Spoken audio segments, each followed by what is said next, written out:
Good morning and नमस्कार दोस्तों, स्वागत है आप सभी का आपके अपने YouTube channel GK search engine पर।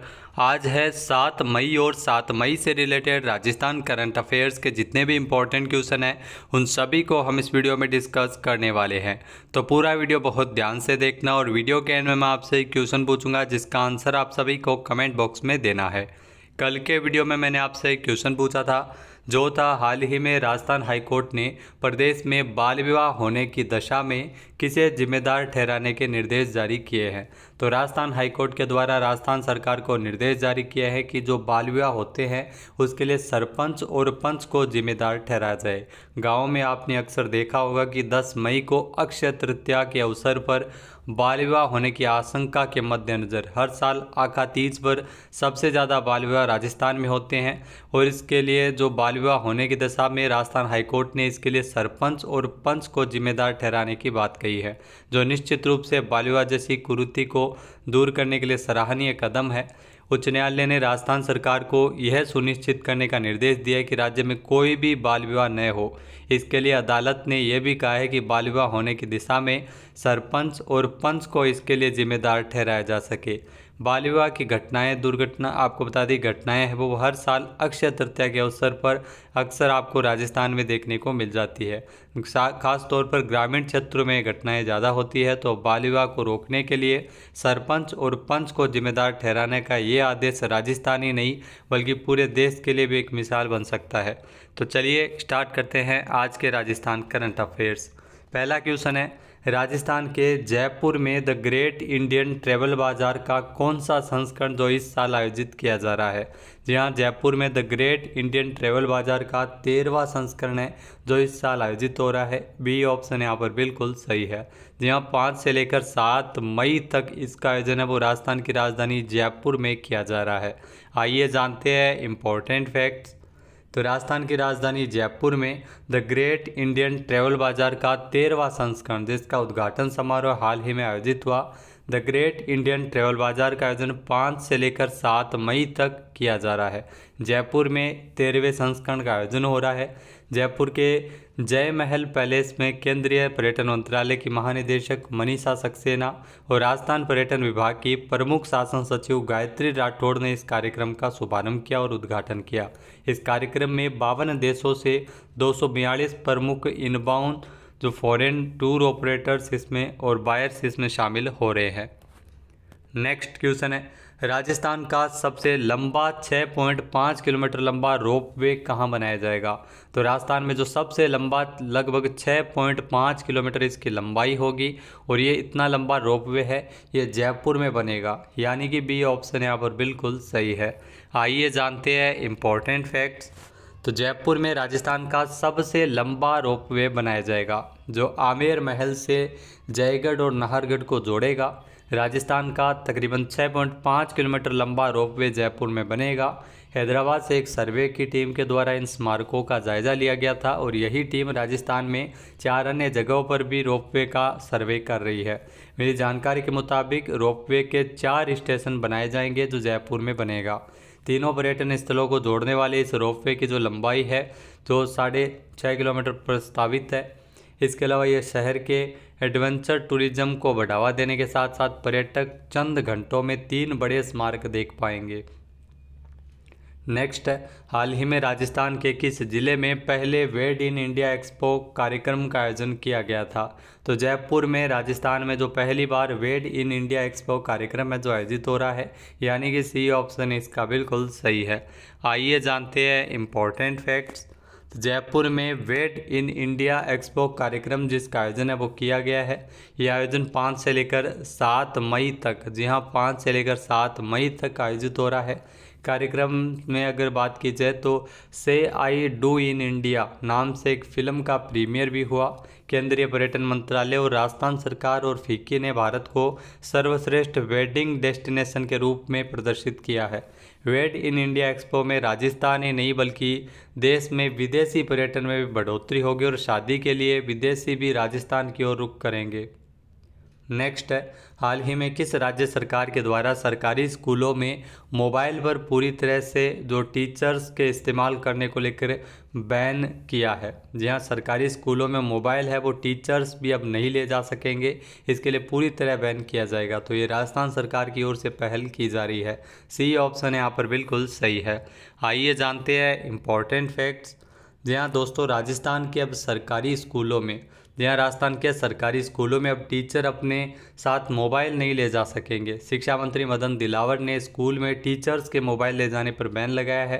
शिक्षा मंत्री मदन दिलावर के मुताबिक अब सरकारी स्कूलों में मोबाइल पूरी तरह से बैन होगा। इसके पीछे का तर्क यह है कि स्कूलों में टीचर्स पूरे दिन मोबाइल पर शेयर मार्केट और न जाने क्या क्या देखते रहते हैं, तो इससे टीचर्स उन्हीं में उलझे रहते हैं और बच्चों की पढ़ाई का इससे नुकसान होता है। साथ ही सख्त निर्देश देते हुए इस पर प्रतिबंध लगाया गया है। स्कूल में मोबाइल रखने की अनुमति सिर्फ प्रिंसिपल को होगी। पहली बात तो ये कि लाया भी नहीं जाएगा, और उन्होंने स्कूलों में बच्चों को बेहतर शिक्षा देने के लिए टीचरों को इसके लिए हिदायत भी दी है।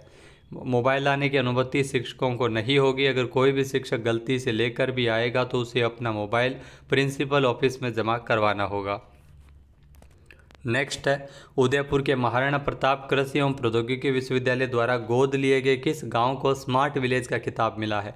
जी हाँ, मदार गांव और हुंदर गांव, इन दोनों गांवों को स्मार्ट विलेज का खिताब दिया गया है। सी ऑप्शन इसका बिल्कुल सही है। आइए जानते हैं इम्पोर्टेंट फैक्ट्स। तो उदयपुर के महाराणा प्रताप कृषि एवं प्रौद्योगिकी विश्वविद्यालय का मान सम्मान बढ़ा है। उदयपुर में गोद लिए गए 2 गांवों को स्मार्ट विलेज का दूसरी बार खिताब मिला है, जिसमें मंदार और हुंदर गांव, एक बार फिर से इन दोनों गांवों को स्मार्ट विलेज का खिताब दिया गया है। राज्यपाल कलराज मिश्र के द्वारा गांव गोद लेकर स्मार्ट विलेज में रूपांतरित करने की पहल शुरू की थी।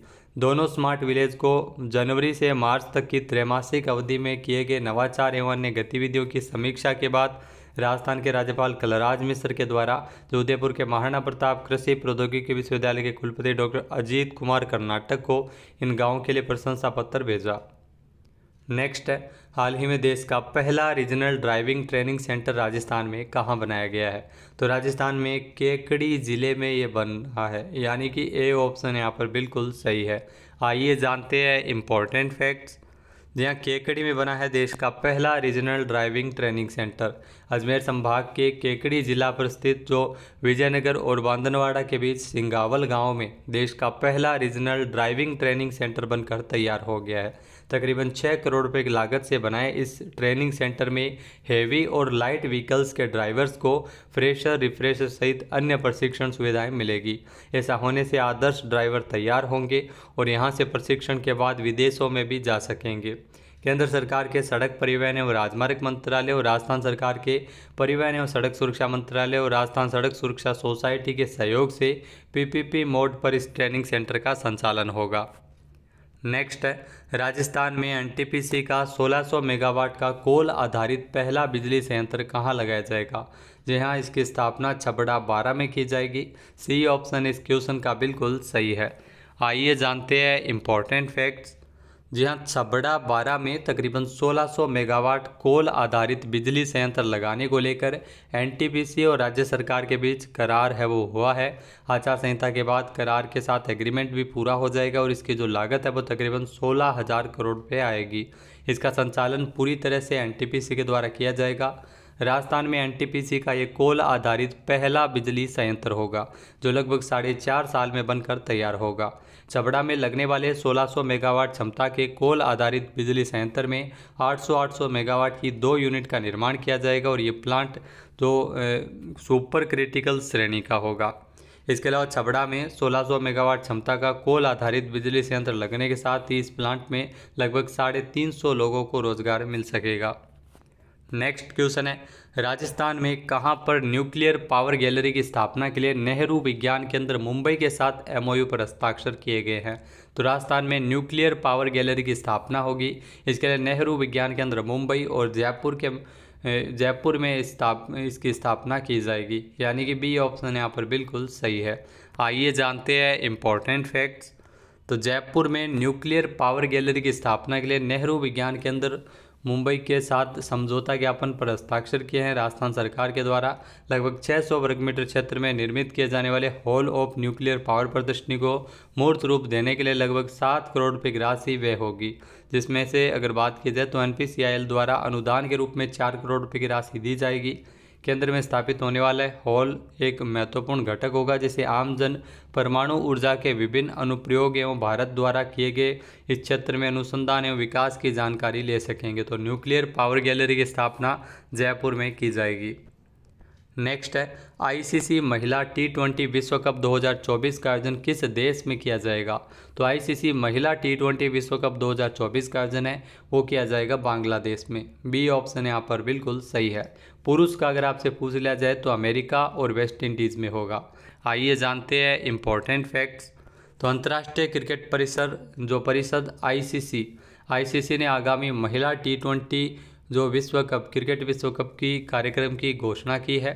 जी हाँ, ये महिला T20 विश्व कप का 9वां संस्करण है जो इस बार आयोजित होगा 3 से लेकर 20 अक्टूबर के बीच, और इसका आयोजन बांग्लादेश में किया जाएगा। भारतीय क्रिकेट टीम 6 अक्टूबर को चिर प्रतिद्वंदी टीम पाकिस्तान से भिड़ेगी। नेक्स्ट क्वेश्चन है, किस बॉलीवुड अभिनेत्री को यूनिसेफ इंडिया का नेशनल ब्रांड एम्बेसडर नियुक्त किया है। तो जो आप तस्वीर में देख सकते हैं, करीना कपूर खान को हाल ही में यूनिसेफ इंडिया का नेशनल ब्रांड एम्बेसडर नियुक्त किया गया है, यानी कि बी ऑप्शन यहाँ पर बिल्कुल सही है। आइए जानते हैं इम्पोर्टेंट फैक्ट्स। तो बॉलीवुड अभिनेत्री करीना कपूर खान को यूनिसेफ इंडिया का नेशनल ब्रांड एम्बेसडर नियुक्त किया गया है।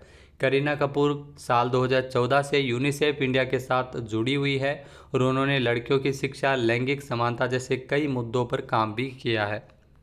अब बात करते हैं आज के हमारे क्विज के, जिसका आंसर आप सभी को कमेंट बॉक्स में देना है। तो आज का क्विज है, हाल ही में राजस्थान में राज्य किसान आयोग का अध्यक्ष किसे बनाया है। एक बार फिर से सुनिएगा, राजस्थान में राज्य किसान आयोग का अध्यक्ष किसे बनाया गया है। सही आंसर आपको कमेंट बॉक्स में देना है, और अगर ये वीडियो आपको पसंद आए तो इसे लाइक और शेयर करना बिल्कुल न भूलिएगा। चैनल पर नए जुड़े हो, सब्सक्राइब नहीं किया है तो अभी सब्सक्राइब बटन पर क्लिक करें। इस वीडियो की जो PDF फाइल है वो आप वीडियो के डिस्क्रिप्शन बॉक्स से डाउनलोड कर सकते हैं, और इस क्वेश्चन का आंसर आप वोट करके भी कर सकते हैं। वीडियो देखने के लिए धन्यवाद। जय हिंद, जय भारत, जय राजस्थान।